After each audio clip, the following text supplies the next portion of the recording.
Hey everybody, we're back with the next episode of 16 Under Exhumed. I am Kari the Mortician. I'm Faith, that mortuary professor. We are into season 2. We're talking about episode 2, which is titled Out, Out, Brief Candle. I Do you need want, to look because every title of the is based off of like, isn't it a song title or I is it? don't think so. No, I don't think it's a song title. I think it's something that relates to the episode, I think. I don't know. Maybe you're right. We're gonna have to look that up while we're Yeah. talking about. I'm Is Googling it while we're talking, but because I know some of the episodes are titled like something one of the characters says during the episode. yeah, and I can't remember Yeah. why they named it or if it's I'm confusing it with another TV show because I think it's Yeah. a TV show that every episode title is a song title, but I feel like that's like I don't think it's this Blacklist one. or Blind Spot or something. Yeah, I really don't think it's this one. We'll have to figure it out. Yeah. Well, so we start this episode with the death, of course, as everyone does. And do you want to tell about the death? Yeah, we're on a high school football field. And they're practicing. And this player goes down and is having trouble breathing, and everybody is kind of, gathered around him. And then one of the other players kind of walks away from the scene and collapses. And he is the deceased, and his name is Joshua Langmead. He's a college football player. I'm sorry, not high school. And he dies presumably from heat stroke, cardiac something, which I remember at a moment in time was something that we were really aware of was happening to football players. Do you remember that? That was happening like Earl- frequently for a It while. was. It became like a huge topic that they were pushing him too hard at their, Hmm. summer practices, the two a day, Yeah. 3 a days, and everything. And so they were getting such terrible heat exhaustion. And there was a while, I mean, it still happens, but there was a while in there where it kind of peaked, I think, because Yeah. it became more of a conversation Yeah. where it's always happening, I think, but when it becomes more of a conversation, you become more aware of it Yeah. happening. Oh, yeah, absolutely. So he's died. And yeah, that's how it opens.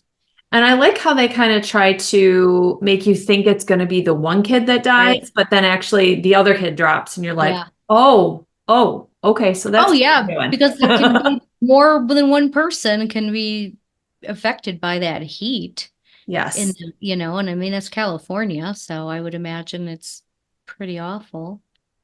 So what I like, this one becomes a little different in terms of him coming and visiting. So we'll get into that Yeah. as we go.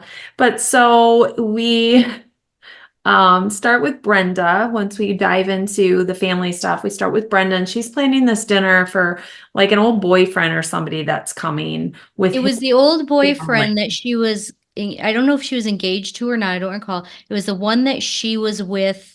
She had told Nate about it in a previous episode when he was like her boyfriend before like in college or something like that, and the one that Billy had some kind of issue with, and they broke up about because of Billy. And this was said in a previous episode. So for some reason he's in town and she's having him and his wife over to dinner, and she's cooking, which apparently is not something she does often, and kind of giving the impression that she wants to make sure she presents some kind of version of herself or some kind of version of Nate, or some kind of she wants him to feel some kind of way, and I don't know exactly what that is, but it's obvious it means something more to her than just a dinner. Yeah, like she almost wants to prove that she's better and she's good and wants Yeah. him to maybe still want her in some way. And I Mhm. think that's just a Brenda thing. She just kind of Yeah. wants to be wanted. Yeah.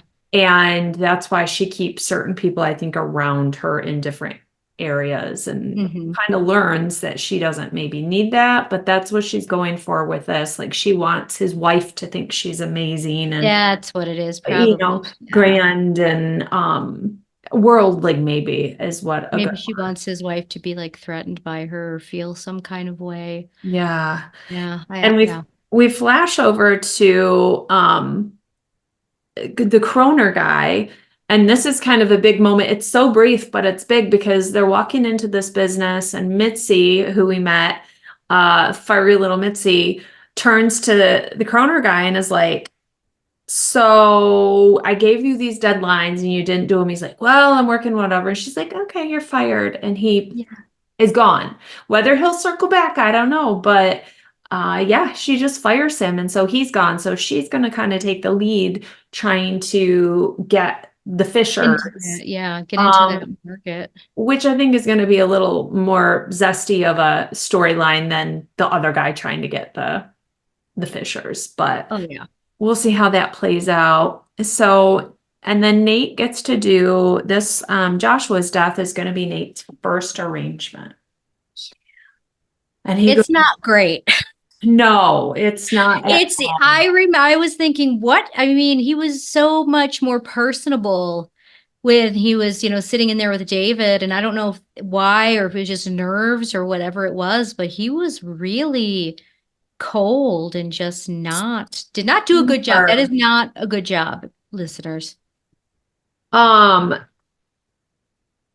and yeah, he's nervous. And I think the whole death, because as we go through, we see that now that he has kind of this you might die any moment diagnosis, Yeah. he becomes a little more in tune with the fragility of life, I think. And this one kind of shakes him. And then when he has to make arrangements alone, Hmm. it kind of just pushes him over the edge, I think. And so then throughout this episode, we see this kid keep appearing to him and telling him that he's scared. And Nate's like, well, I can't solve your problems. And he gets like mad Yeah. at this kid It's because, a very different tone from the other dead people we've seen before, yes. because the others have been more jokey or more, okay with being dead kind of thing for the most part, more at peace with it. I'm not sure how to say it, but this kid is just crying. Oh, it's Uh, terrible. it's so Oh, sad. And it's, he's like, I'm too young. Why me? And so that is really it's a move away from how they've portrayed the deceased people up to this point, and it's kind of jarring.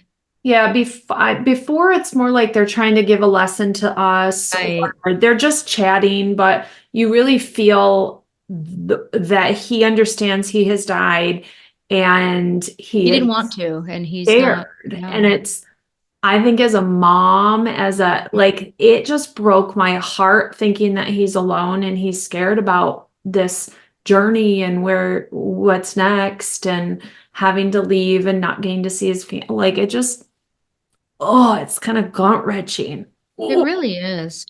Back to the arrangement that Nate did. yeah.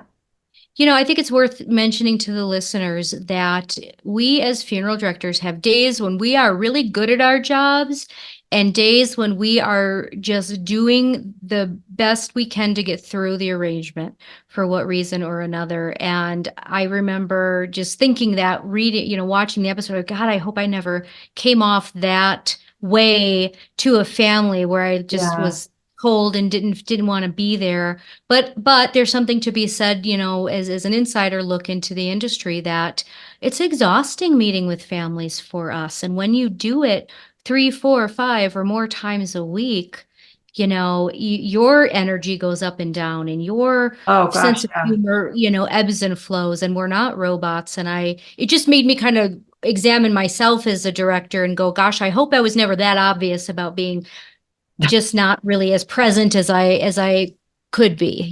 Yeah. Well, and I had a note here from watching it and I didn't know what it was, but then it all came back to me. So before they come in to make these arrangements, they've read these news articles about this kid. And I think that's something that we as funeral directors sometimes we go like Facebook stalking or reading all the articles, especially when it's a young person, to find out kind of what happened. What is the dynamic? Are the parents Yep. involved? Is this person married? Is there a girlfriend? And it sometimes makes it better because, oh, good, I can kind of see what's going on and I get a little backstory.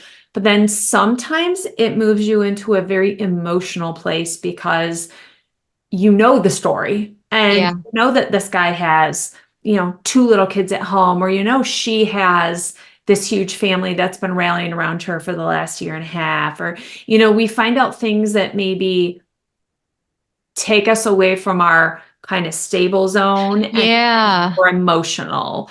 And Yeah. they were talking about this and looking at the articles and things, and I just wanted to kind of touch on that because it's That's something true. naturally we do because we're curious When people. I worked at a funeral home, a specific one, the office assistant would always do that.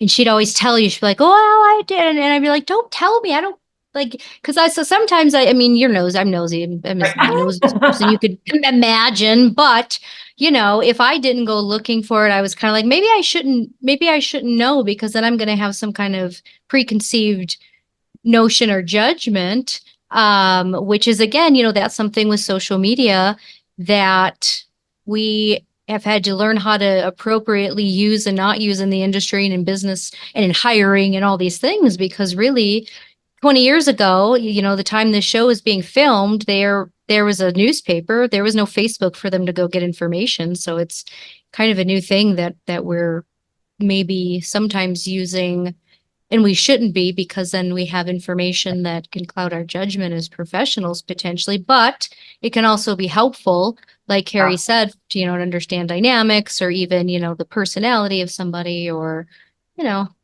good and bad. Yeah, definitely. Definitely. So then he's made these arrangements. We kind of go into um, the Claire and some Claire story. And this is a very peak moment with the Claire story, I think, in this arc of Gabe and all of it. And it's been a lot of up, down, and his train wreck of tailspin and stuff as well. And they're at school, and his friend that's around them a lot starts convulsing and starts having problems and clearly looks like an overdose. And long story short, we find out that he is probably overdosing on what they call the fry wet illy, which is a doobie, like a weed doobie soaked in formaldehyde. And Claire's like, ding, ding, ding, red flags, light bulb. Oh my Right. God. Yeah. And it flashes back to when they were down in the prep room. And she saw the cabinet door open and kind of just put it together that while he was down there, he did take embalming fluid.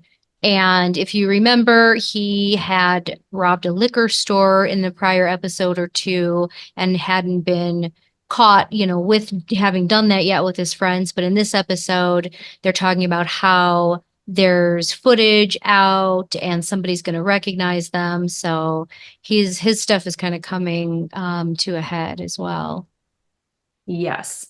And he never confesses truly, but she knows, and that just kind of plays out. And she basically says, like, get away from me. Yeah. I'm done with you. Like, you Yeah. are a freaking train wreck and I can't be part of this anymore. Yeah. And so that just kind of, it kind of ends their interactions for now.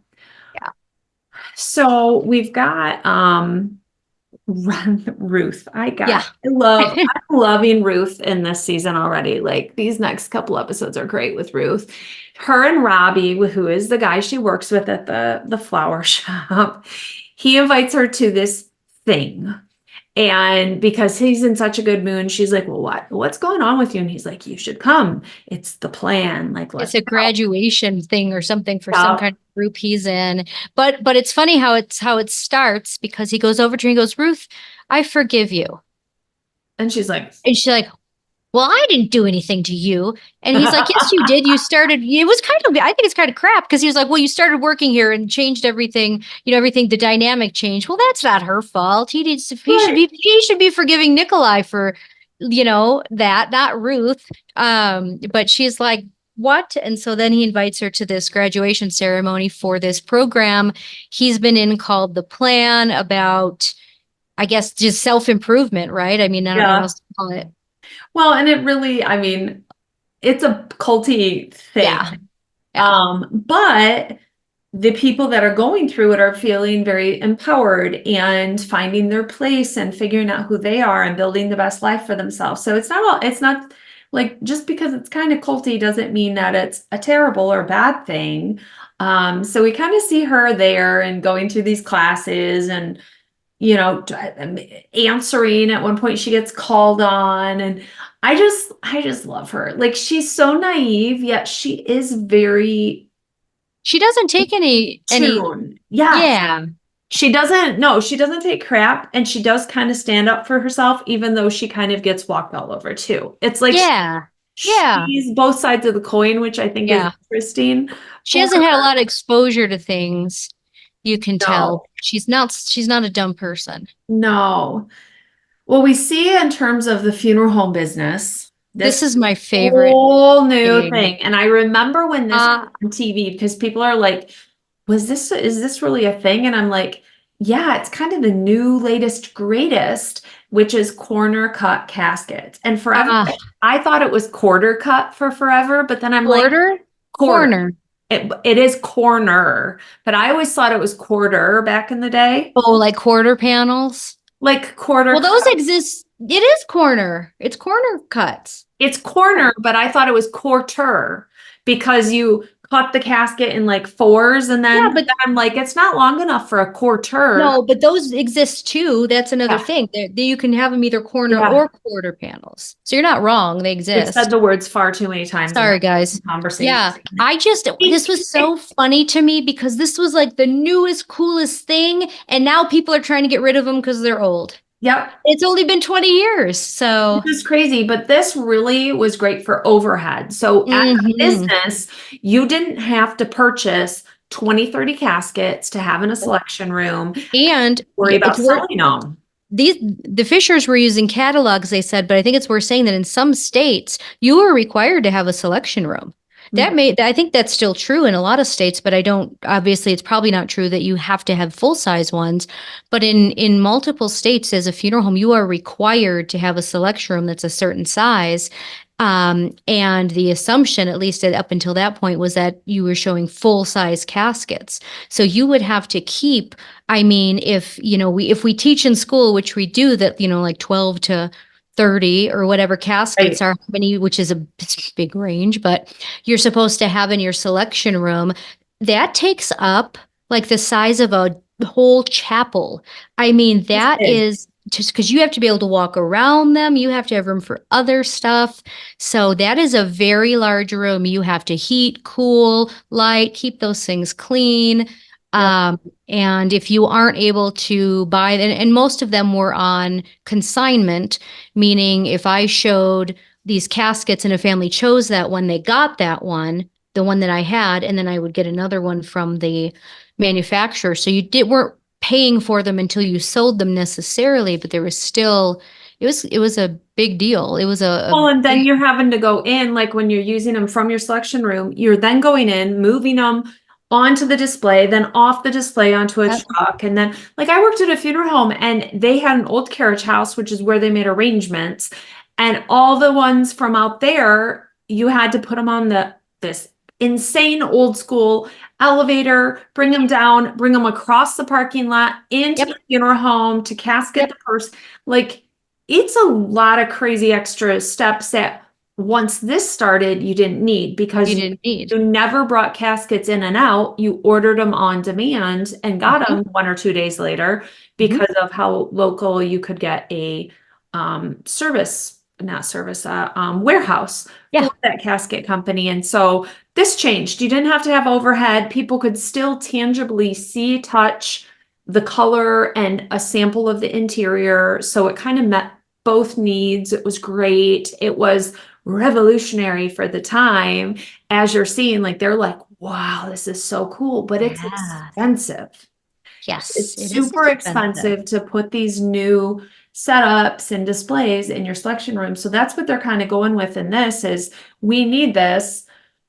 Hokey Pete, it's going to cost us a lot of money. Like, oh my goodness. And then during this, Rico's like, hey, can I borrow money for a house? And they're like, dude, all our money is wrapped up in this. And then he gets all Ah, pissy, and which he does all the time anyway.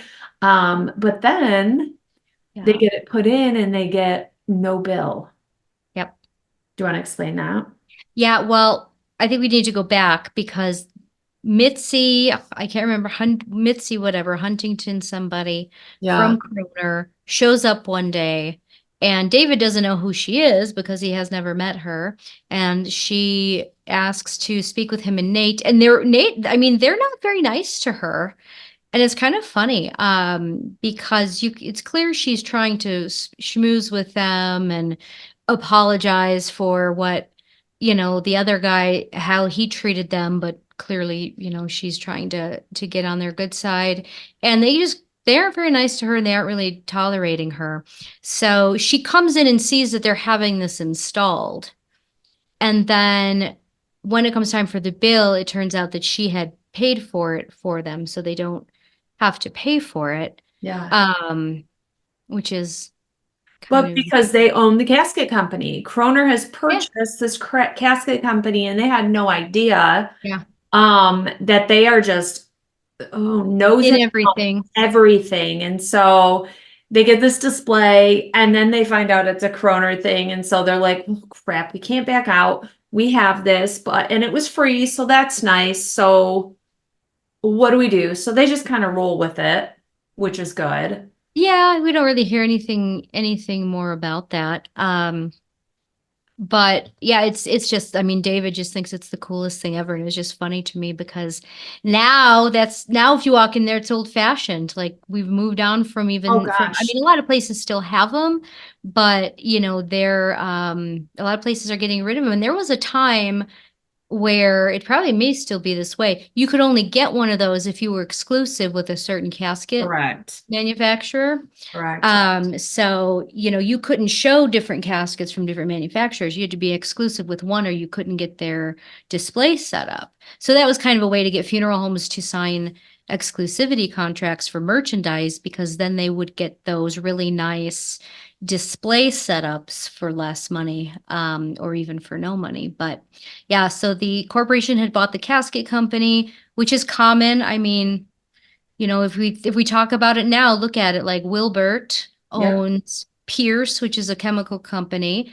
They own three colleges. Yeah. They own Astral caskets. Hmm. They own, I'm sure, other things. So I mean, it still happens, Yep. But they were surprised and they got a free casket wall. But Rico did not get the money for the down payment on his house, and he was pretty. I don't know that I'd ask my employer for that. I don't know. I think just because of the relationship they have, Yeah. but it really is this push pull. And they keep you guessing, like, where is Rico going to land? Yeah. Because they treat him like a grunt worker, but then they also treat him like he's family. Right. And so you don't quite know where this is all going to, how it's all going to come out in the end, just because they do make these, no way, we're not giving you that money. We're not a Yeah. bank. But yet, oh, please have your daughter's baptism or, baptism party, and you're part of us and we love you and everything. But no, we can't do this for you. It's just this push pull Yeah, with it him. is. And I think that's more common in family-owned funeral homes that are small and have small staff members. I mean, there's really only three of them. Yeah. So while they all may be, family or whatever, somebody's got to do the grunt work. Yep. Right. And it's probably going to be the one that's not the one of the brothers more than often. Who knows? I mean, every funeral home is a little different, but you see that kind of weird relationship among owners and employees more so, in my opinion, in smaller funeral homes where you do kind of become more like family than maybe at one where there's 20 directors and, Right. all these other people. But someone still also has to do the grunt work. So then you kind of feel like you're just a grunt worker to them, but there's only three of you. Somebody has to do it. So it is this weird, it can feel weird for employees, I think, and employers too. I can tell you that as a small business owner that we've got four employees now. It is weird because you do care about them like family and you do want to Right. do a lot of, and you do a lot of things together. You get to know people very well in the ins and outs of their lives. And, but you still have to have boundaries sometimes. Mhm. And it can be difficult when you have to assert a boundary because it can be taken more personally than if you were working, say, at a corporate funeral home. You probably wouldn't go to the market manager and ask for a loan for your house, Right. but you know, But bold on him for asking just to yeah, see if I mean, maybe you they never would know. help. Yeah, But they do end up buying the house and stuff, and we'll get into that in next few episodes, as that kind of plays out. So yeah, Keith is back in this episode, and they kind of, Dave and Keith kind of spend a little time together, and then you see Keith going to this birthday party for his niece and getting in a big fight with his sister. So we really get into more of Keith's family and who he is, kind of his storyline and building out more of who he is. So makes you really hopeful that he's going to be around for a little while and that he is still going to be a big part of it, because you see how Dave reacts. Did I say, I think I what? said Nate. No, Yeah. you didn't. I have Nate and Keith written down, but it's You Dave. said David. Yeah. But so, you see how they kind of light up for each other and have this little special something, like they make you really believe in their love. And I love that about Oh, the they kind of do. them. And They it's do. just special. It's so sweet. But We're so getting to the part of the show where you're starting to not get away from the funeral stuff because that's not true, but get more, we're a season in and they're starting to expand more about on the kind of the not the immediate family characters. So yeah, it's nice to kind of see what Keith's home life or what else is on his yeah. plate, which is his sister and her daughter, and his sister is having some challenges and apparently has a drug history and whatnot. So you start to see that, and she's not been around. But you're starting to see more of the inside lives of some of those characters, which is kind of cool. When you wonder when they were writing this in season one, where they didn't dive into a lot too much, except for Brenda, they really got into a lot of her extra kind of Right. storyline. But you wonder kind of what their plan was and how far out they had envisioned Yeah. some of these characters, and if they wanted to wait just to see how audience would respond. Like, Yeah. is Keith somebody people will gravitate towards? And then when they saw they did, now they'll keep them around. Now Yeah, we're they're going to good. write in a storyline.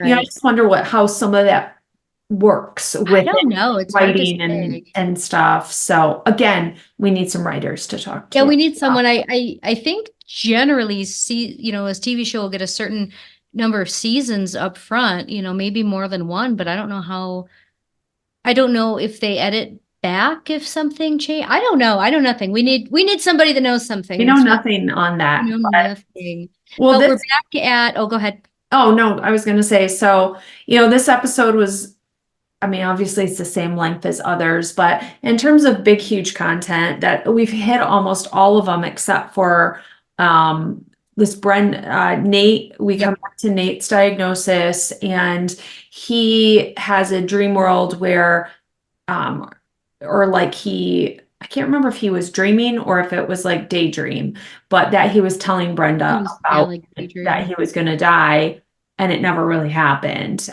It was just, him making that up. Yeah. So he's bothered by this. He's trying to wrap his head around it, and he goes, and this episode ends with this like kind of beautiful moment where him and Dave are sitting together as brothers, and they're in the chapel in the archway sitting, like, and he's telling him what's going on. And so Dave is the person, of all people, Dave is Yeah. that he lets in and tells about this huge life altering that's going on with him. And that's kind of how the whole episode closes. And I think he feels compelled too, because he keeps getting visited by Joshua throughout the episode, and it's shaking him. You can tell. Yeah. And I think having been at the dinner with Brenda and her prior boyfriend and his wife, they have a son and they kind of have this like happy family vibe,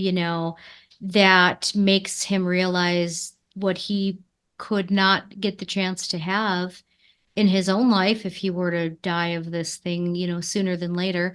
So Yeah. he's watching, these interactions between these two these two married people who seem to have a good relationship, where he and Brenda don't necessarily have a great relationship all the time, and their son. And at one point, the ex-boyfriend looks at his son and says, "Well, I have something else to live for now." And I think it makes Nate a little more aware of the things that he doesn't have in his life. And when you think you have all the time in the world, it doesn't maybe feel like anything that has to be a priority. But when you find out that, you could die of this AVM at any time, maybe you start thinking, okay, well, I probably should get on these things if it's what I want, because, you're just a little bit more aware of the idea that we have finite time. Yeah, the brevity of life and not knowing. And he kind of knows that he's not going to probably have as much time as other people. And, how do you want to spend that time? Which is, so I was just at a career day the other day at a high school, and a girl was in my group, and she kind of came up to me. It was just her and I talking. And she said, if you knew you were only living to the age of 30 because of health conditions, would you still have gone into this field? Would you give that time to going to school and doing all of it? Do you feel like, and she appeared to have some health concerns. So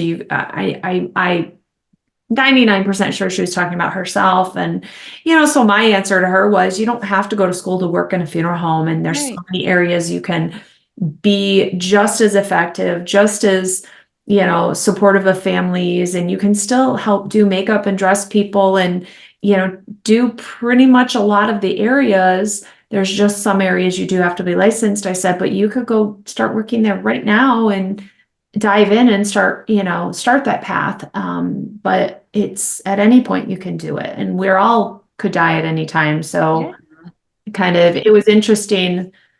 It caught me off guard because I was like, well, okay. It was just kind Yeah, of, that's a hard, I mean, how do you answer that? Because you can't put yourself back in a mindset that you're not in. nope. And like, I mean, that's a hard question to ask anybody. Would you have done something different if you knew something? Well, I don't know if I would have or not, because I didn't know. And you can't, that's a hard question to answer. That's a tough place to be.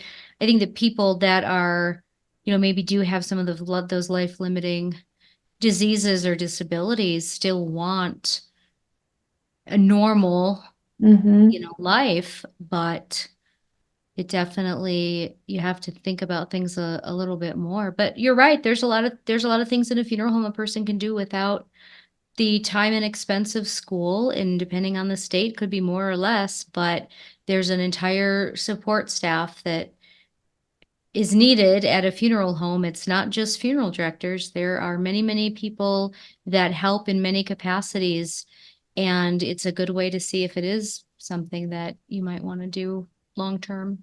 Yeah.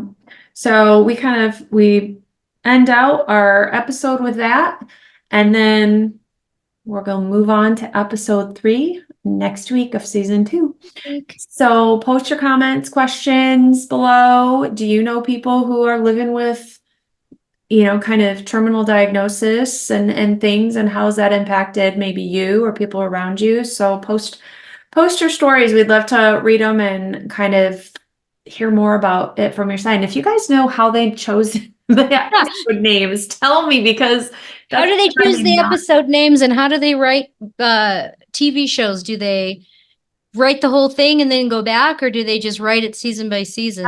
Somebody's got to I know. don't know. Somebody Somebody that's knows watching this something. has Gosh. to know more for us. So we'll check you guys out next week on episode 3 next week. Keep watching with us. Bye. Bye, guys.